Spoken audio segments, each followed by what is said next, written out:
إن الحمد لله نحمده ونستعينه ونستغفره ونعوذ بالله من شرور أنفسنا ومن سيئات أعمالنا من يهد الله فلا مضل له ومن يضلل فلا هادي له أشهد أن لا إله إلا الله وأشهد أن محمدا عبده ورسوله الذي لا نبي بعده الله أكبر الله أكبر لا إله إلا الله الله أكبر ولله الحمد.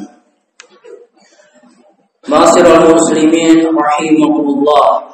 Alhamdulillah, segala puja dan puji hanyalah milik Allah Subhanahu wa taala yang telah memberikan kepada kita berbagai banyak kenikmatan.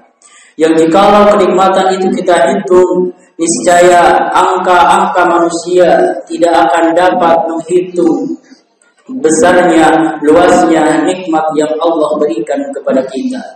Di hari yang agung ini, pasti di dalamnya ada sebuah pelajaran yang begitu berharga bagi kita. Nabi Ibrahim alaihissalam, bagaimana kita mendapati sebuah hikmah dan pelajaran hamba Allah, kekasih Allah yang sangat sungguh luar biasa.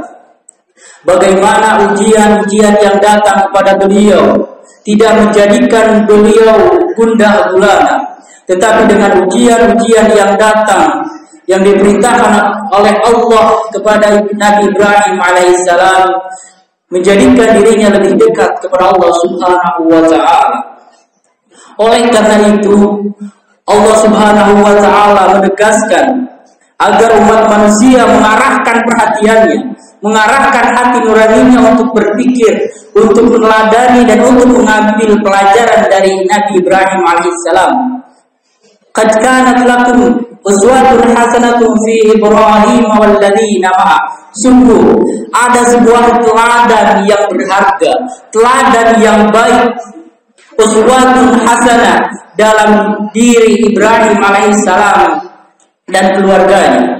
Bagaimana di sini kita mendapati sebuah nilai keikhlasan dari Ibrahim alaihissalam. Bagaimana ketika beliau mengharapkan keturunan yang saleh, keturunan yang diidam-idamkan bertahun-tahun, Allah berikan. Tetapi ternyata ketika keinginan, ambisi pribadinya sudah Allah munculkan, Allah ingin menguji keimanannya. Inilah sebuah pelajaran yang berharga untuk kita semua. Nilai keikhlasan, nilai kesabaran di dalam memegang keislaman, dalam memegang keimanan. Jikalau kita bandingkan ujian kehidupan kita, jangankan dengan Nabi Ibrahim alaihissalam, dengan para sahabat Rasulullah SAW begitu jauh, dengan saudara-saudara kita di Uyghur, di Palestina dan lain sebagainya, ujian kita belum seberapa. Maka disinilah pentingnya untuk memegang keimanan dalam hati kita, memegang keislaman di dalam jiwa kita, menapaki jalan hidup dan kehidupan lillahi ta'ala. Bagaimana kita belajar dari Ibrahim alaihissalam pentingnya sebuah keikhlasan, kesabaran dan ketaatan yang tiada henti, senantiasa berpikir positif kepada Allah Subhanahu wa taala, sehingga Allah menjadikan beliau menjadi sebuah suri tauladan yang abadi bagi umat manusia. Oleh karena itu, salah satu poin hikmah dari peristiwa yang agung ini, ada sebuah nilai yang agung dalam diri Nabi Ibrahim alaihissalam dan keluarganya. Rabbana inni askantu min dzurriyyati bi wadin ghairi dzi zar'in 'inda baitika muharram. Ya Tuhan kami, aku meninggalkan keturunan dan istriku di sebuah lembah ghairi dzi zar'in yang tidak ada tanaman. Rabbana liqimus shalah, untuk mendirikan salat beribadah kepadamu. Faj'al af'idatan minan nasi tahwi ilaihim, jadikanlah ya Allah hati manusia cenderung kepadanya, untuk menolongnya, untuk berempati kepadanya. Kenapa? Karena di tanah itu, di lembah itu tidak ada kehidupan, tidak ada air, tidak ada tanam-tanaman yang untuk survive, untuk meneruskan kehidupan tidak ada. Maka Jikalau ada buat manusia, maka jadikanlah hatinya untuk memberikan sebuah pertolongan kepada keluargaku. Oleh karena itu, Ibrahim alaihissalam berdoa, warzuqhum la'allahum yashkurun. Berilah mereka rezeki keturunanku dan istriku agar mereka bersyukur. Sebuah poin yang berharga. Pentingnya sebuah nilai keikhlasan, nilai keimanan. Kenapa? Karena inilah keimanan di luar logika matematika, di luar logika statistik. Bagaimana dengan keimanan? Allah membukakan keberkahan bagi sebuah keluarga, membuka pintu keberkahan bagi sebuah negeri atau perkampungan di sebuah wilayah. Sebagaimana janji Allah, walau anna ahlal qura amanu wa taqaw la fatahna 'alaihim barakatin minas sama'i wal ardh. Sesungguhnya jikalau penduduk sebuah negeri, ini janji Allah, bukan kecerdasan, bukan kepintaran intelektual, bukan pintarnya retorika para politikus yang menjadi masyarakat sejahtera, yang menjadi wilayahnya subur makmur. Tetapi lau anna ahlal qura amanu wa taqaw la fatahna 'alaihim barakatin minas sama'i wal ardh. Jikalau penduduk sebuah negeri beriman dan bertakwa kepada Allah, la fatahna, di sini Allah menggunakan lam taukid sebagai penguat bahwa pasti akan terjadi. La fatahna 'alaihim barakatin minas sama'i wal ardh. Maka aku akan membukakan pintu keberkahan dari langit dan bumi. Dan sebaliknya, ketika kita ingkar, ketika kita maksiat, ketika keluarga kita jauh dari tuntunan Allah Subhanahu wa taala, maka tidak heran Allah sempitkan rezeki kita, Allah gelisahkan keimanan kita, Allah gelisahkan hati dan pikiran kita. Kenapa? Karena kita jauh dari Allah. Tidak seperti Ibrahim alaihissalam ketika ujian menghampiri, maka semakin menguatkan keimanan mereka. Subhanallah. Oleh karena itu, keluarga yang salah, orang tua yang salah, pasti akan melahirkan keturunan yang soleh. Kenapa? Karena dalam teori psikologi, bagaimana anak itu tumbuh berkembang akan menjiplak, akan meniru apa yang dia lihat, akan meniru apa yang dia dengar, akan meniru budaya lingkungan habit di sebuah wilayah, di sebuah keluarganya. Maka jangan salahkan anaknya jika berkata kotor, jika malas mendirikan sholat. Maka yang terpenting adalah mengintrospeksi diri kita, pasangan kita. Apakah kita sudah memberikan sebuah teladan yang terbaik untuk anak-anak, untuk anak-anak kita? Inilah sebuah percakapan yang agung, percakapan yang bernilai luhur antara Ibrahim alaihissalam dan Nabi Ismail alaihissalam. Falamma balagha ma'ahu sa'yu qala ya bunayya anni ara fil manami anni adbahuka fanzur madza tara qala ya abati if'al ma tu'maru satajiduni insyaallah minas sabirin. Sebuah percakapan yang penuh dengan nilai keimanan, nilai keberkahan, yang menggambarkan keimanan ketauhidan yang menghujam kuat dalam relung-relung jiwa seorang Ibrahim alaihissalam dan anaknya Ismail alaihissalam. Wahai anakku, aku melihat dalam mimpimu. Sesungguhnya aku melihat, aku menyembelihmu. Bagaimanakah pendapatmu? Sebuah jika digali, begitu banyak nilai-nilai yang bisa diambil dari ayat ini. Bagaimana ruang demokratis seorang ayah kepada anaknya, kepada keluarganya, meminta pendapat anaknya walaupun masih remaja. Kenapa? Ini adalah sebuah nilai psikologi pendidikan jika kita dibahas panjang lebar. Tetapi intinya ada sebuah nilai keimanan, ada nilai keislaman yang harus kita petik dari percakapan ini. Apa pendapatmu wahai anakku terhadap mimpiku ini? Lalu apa yang dikatakan Ismail alaihissalam? Sebuah pribadi yang penuh dengan keimanan, penuh dengan keislaman, lahir dari orang tua yang istiqomah di dalam ketaatan kepada Allah. Lakukanlah apa yang sudah diperintahkan Allah lewat mimpimu. Insya Allah engkau akan mendapatiku termasuk orang-orang yang sabar. Subhanallah. Bagaimana percakapan yang singkat padat ini mengandung begitu makna yang luas. Sebagaimana yang kita rasakan, kepintaran seorang anak tidak menjamin akan mengurus orang tuanya di usia senjanya. Seorang orang tua mempunyai anak 5 pasti terurus semuanya ataupun lebih, ataupun sebaliknya. Tetapi anak yang banyak, anak yang 2 ataupun lebih, mampukah mereka untuk berkhidmat, untuk berbuat baik sepenuhnya kepada orang tua sebagaimana mereka mengurus semua anaknya dari kecil sampai besar dengan penuh perhatian?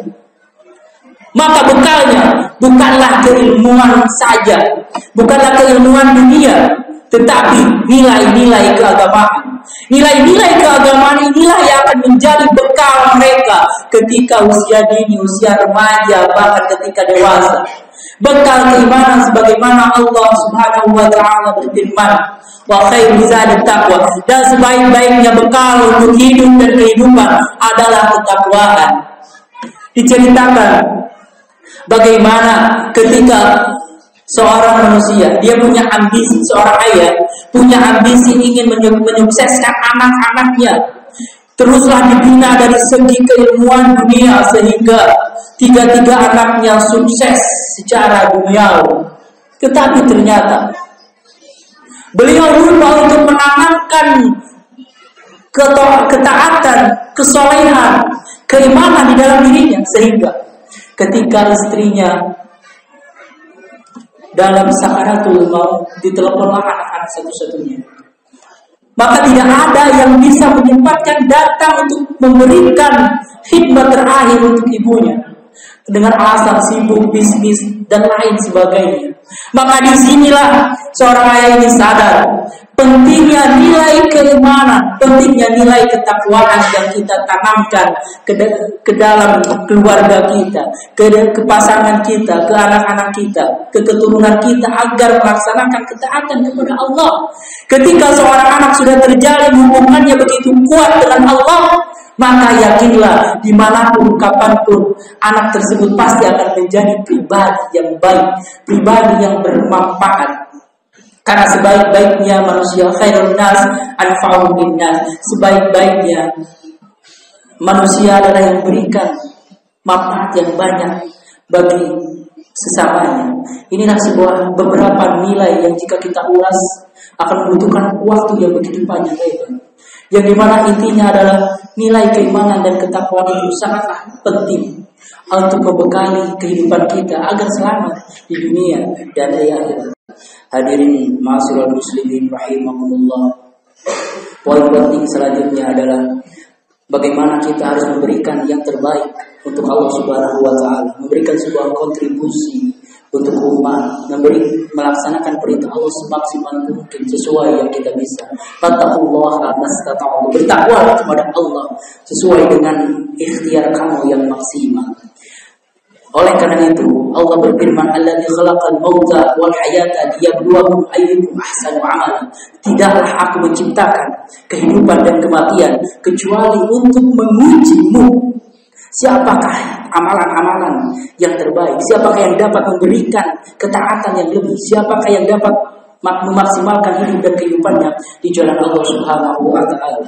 Selanjutnya, orang yang beriman, orang yang berislam. Kita beriman, kita berislam. Apakah kita beriman dan berislam itu adalah pilihan hidup kita? Ataukah kita beriman dan berislam karena kita lahir dari keturunan-keturunan yang Islam? Maka disinilah poin penting yang berharga. Ahasiba'an nasu ayyutraku ayyakulu amanna wa hum la yuftanun.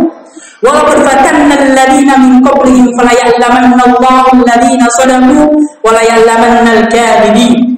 Janganlah engkau mengira, engkau berkata beriman, engkau berkata berislam sebelum Allah menguji kalian.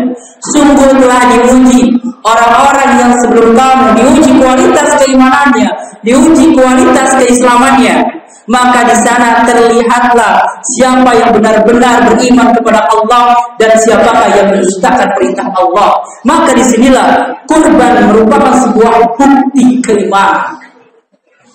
Orang-orang yang Allah mampukan berbeda dengan orang yang Allah belum mampukan. Tetapi orang yang Allah mampukan tetapi tidak melakukan kurban, maka disinilah sebuah dosa yang besar. Oleh karena itu, seperti halnya cinta membutuhkan sebuah bukti, maka keimanan pun membutuhkan sebuah bukti yang nyata. Al-imanu iqraru bil lisan wa tasdiqu bil qalbi wa amalu bil jawari. Keimanan itu bukan hanya sebatas retorika manis di mulut belaka, tetapi keimanan itu adalah kebenaran dengan lisan, meyakinkan dengan hati, dan membuktikan dengan amalan-amalannya. Oleh karena itu, mudah-mudahan Allah memberikan kepada kita kemampuan untuk memberikan yang terbaik di jalan Allah, memberikan yang terbaik untuk Allah Subhanahu wa Ta'ala. Dan semoga Allah memberikan taufik dan hidayahnya untuk kita, keluarga kita, agar senantiasa ada di dalam ketaatan, kesolehan, menjalankan perintah Allah dan menjauhi larangannya. Karena taufik dan hidayah Allah, siapapun itu, terlepas dari itu penjahat ataupun pejabat, ustaz ataupun orang awam sekalipun, semuanya membutuhkan taufik dan hidayah Allah. Oleh karena itu, kita senantiasa mengulang dalam sholat kita, ihdinas siratal mustaqim, tunjukilah kami jalan yang lurus. Mungkin itu yang saya bisa sampaikan. Mudah-mudahan bisa menjadi pengingat untuk kita semua.